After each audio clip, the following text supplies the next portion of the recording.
भाई आज मुझे जाना है इंटरव्यू के लिए, उसी की तैयारी हो रही है। मुझे लगता नहीं है मेरा सिलेक्शन होगा, फिंगर क्रॉस है, लेकिन फिर भी मुझे लगता है नहीं है मेरा सिलेक्शन होगा। लेकिन डर लग रहा है अंदर से, क्योंकि पहली बार जा रही हूँ किसी इंटरव्यू के लिए। पता नहीं वहाँ कितने कितने लोग आए होंगे, सबको कितना कितना आता होगा। नहीं भी आता है तो उनको इंटरव्यू का मालूम होगा कि इंटरव्यू में क्या होता है, लेकिन मुझे नहीं मालूम है तो हाँ, डर लग रहा है। रेडी होते हैं और फिर देखो सारा घर फैला हुआ है। अभी सब बच्चे जा चुके हैं और अभी मुझे करनी है सफाई, क्योंकि आज आंटी भी छुट्टी पे है। चलो सफाई स्टार्ट करते हैं। जो टी शर्ट पहन के जानी थी वो तो अभी भी गीली पड़ी हुई है, तो अब इसे ड्रायर में डालते हैं। बाकी जो टी शर्टें हैं थोड़ा सा स्लिम फिट नहीं है, तो यहाँ डालते हैं। यहाँ तो पहले से कपड़े पड़े हुए हैं। यह है ड्रायर, जो कि मैंने ऐसे ही मौक़ों के लिए ख़रीद के रखा हुआ है।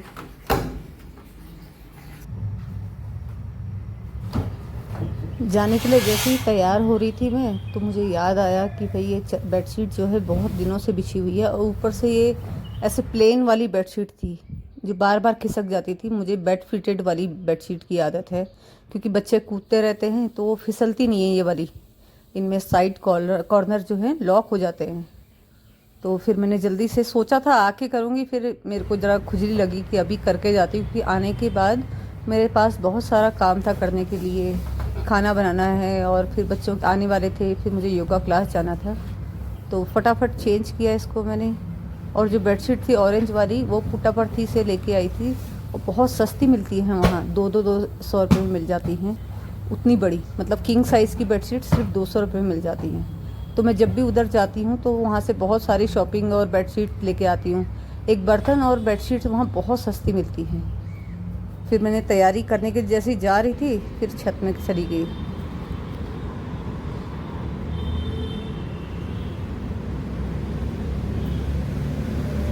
इन फूलों से ना आजू बाजू का सब कुछ महक रहा है। और ये मेरे बटन गुलाब, बटन रोज़ हैं। बीच में देखो बहुत कुछ उग रहा है। टमाटर भी कभी वो कंपोस्ट के लिए डाल दिए होंगे टमाटर, तो वो भी उग रहे हैं वहाँ पे। और ये किसी ने बोला जड़ी बूटी है, इसलिए मैंने इसको नहीं उखाड़ा है, वरना ये सब एक ही बटन रोज़ वाले पॉट में ही उग रहे हैं। टमाटर भी, बटन रोज़ भी, और ये वाला भी।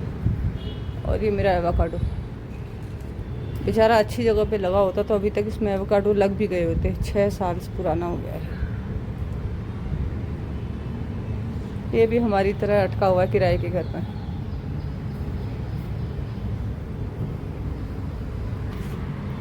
इसका क्या करूँ समझ में नहीं आ रहा। पिछले साल तक इसमें अच्छे खासे बहुत सारे गुलाब निकले हुए थे। अभी देखो सारे पत्ते पीले हो गए हैं। टहनी मरी भी नहीं है, टहनी जिंदा है, लेकिन पता नहीं क्यों ये है रोजमेरी। ये पौधा मैं उत्तराखंड गई थी तो वहाँ से लेके आई थी। ये ना ऐसे इतना बड़ा, जितना बड़ा मेरा पाम है इतना चौड़ा पत्ता, मतलब ऐसे खिलता है जैसे वेलवेट का कपड़ा होता है ना, बिल्कुल आप लोगों को समझ में आ रहा होगा। और लेकिन देखो वहाँ का क्लाइमेट यहाँ का क्लाइमेट अलग है, तो इस चक्कर में यहाँ सिर्फ ये ऐसा हुआ है। और बहुत सारा सीड डालने के बाद सिर्फ ये 2 पौधे हुए थे, एक ये वाला और एक ये नीचे वाला। और ये सारे खजूर हैं, खजूर खा खा के पौधों में डाले और ये उग गए हैं देखो। ये मेरी लक्ष्मी प्लांट, ब्रह्म लक्ष्मी का देखो। ये जब से मैंने सनलाइट में रखा है इसकी ग्रोथ बड़ी बढ़िया हो गई है वाला। वरना ये इतना छोटा था, जितना छोटा ये नीचे वाला दिख रहा है ना, ये मैं फिंगर लगाऊंगी टूट जाएगा। ये वाला जिसमें फिंगर जा रही, इतने छोटे थे सारे के सारे।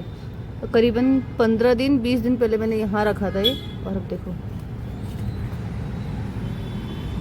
चलो रेडी होते हैं अभी।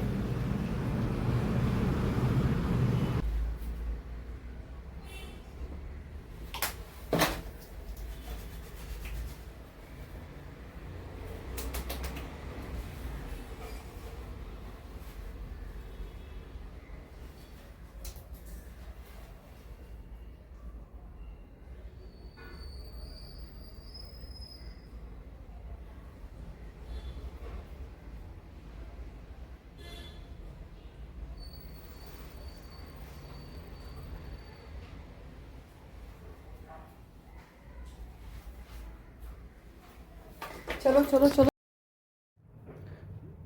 मैं अपने टाइम के अनुसार करेक्ट 11 बजे निकली थी और 1 बजे मेरा टाइमिंग था पहुंचने का। तो बारिश हो रही थी, मैं मेट्रो से इसलिए जाना नहीं चाह रही थी क्योंकि वहाँ मेट्रो में बहुत ज़्यादा स्टेशन चेंज करने पड़ते हैं और मुझे बार बार इधर उधर नहीं होना था। तो मैं ऑटो में गई। मैंने इतना ध्यान नहीं दिया कि बेंगलोर अपने ट्रैफिक के लिए बदनाम है, और मैं फिर भी ऑटो में बैठ गई। वो ध्यान ही नहीं आया, बस मुझे लगा मैं इजी से जहाँ से घर से निकलूंगी और सीधे अपनी जगह पे पहुंचूंगी। और देखो सारी जगह इतना ट्रैफिक, इतना ट्रैफिक। वो मुझे 5 किलोमीटर पहुंचाया सिर्फ 1 घंटे में। ये इस समय लाल बाग के पास में है हम, और इतना ट्रैफिक था ना, ऐसे लग रहा था जैसे पैदल चल रहे। उससे तेज मुझे लगता है मैं पैदल पहुंच जाती। मुझे घर से वहां पहुंचने में करीबन लगा था 2 घंटा। 11 बजे निकली हूँ मैं, 11 से 12, 12 से 1। और जब मैं अपनी जगह पे पहुंची हूँ वहां पे भी मुझसे करेक्ट जगह नहीं पहुंचाया, क्योंकि सेम जगह पे 2 नाम के एक ही प्लेस थे ना, एक नाम के 2 प्लेसेस थे। तो जहां पहुंचना था वहां पहुंचने के बजाय वो आगे ले गया मुझे, और आगे ले जाने के बाद फिर मुझे चल के वापस आना पड़ा। मतलब ऑटो में गई और चल के मेन जगह पे पहुंची हूँ मैं। ये देखो अभी भी लगा हुआ है। चलने के बाद मुझे बाद में मालूम चला कि हम तो एयरपोर्ट वाले रास्ते पे आ गए हैं। मुझे मालूम नहीं चला कि इतनी दूर हमें जाना था। बस मुझे इंटरव्यू के चक्कर में बड़ी खुशी हुई कि पहली बार इंटरव्यू दे रही हूँ और निकल पड़ी घर से। अब मजे लो मेरे साथ बेंगलोर के ट्रैफिक के। ये देखो सेम टू सेम ये एयरपोर्ट का मुझे याद आया कि यार ये रास्ता तो हम जब जाते हैं ना ऐसे, यहाँ पे देखो बांस के जंगल जैसे आएंगे, बांस के जंगल सारे के सारे एयरपोर्ट जाने के रास्ते में पड़ते हैं। ये ऐसा लगा जैसे कि बिल्कुल आज का तो मुझे पूरा कंफर्म हो चुका था। घर में तो डर लगा ही था, मुझे रास्ते पे भी कंफर्म हो चुका था कि भाई या तो वो मुझे लात मार के निकाल देंगे क्योंकि मैं लेट हो चुकी हूँ, और दूसरा कॉन्फिडेंस तो बहुत ज़्यादा था। वो जो उधर को मुड़ गई ना रोड, वो एयरपोर्ट को जाती है, और हमने स्ट्रेट जाना था इंदिरा नगर की तरफ को। चलो वैसे हुआ तो नहीं सिलेक्शन, फिर भी मैंने कहा ट्रैफिक दिखाई तो सिलेक्शन नहीं भी हुआ तो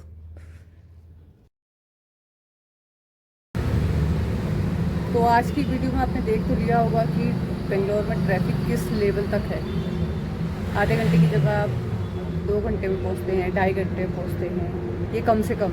और मेरे इंटरव्यू का एक्सपीरियंस और मेरा डरा हुआ लेवल जानने के लिए अगला वीडियो ज़रूर देखिएगा, बहुत इंटरेस्टिंग है, देखिएगा ज़रूर। Bye bye.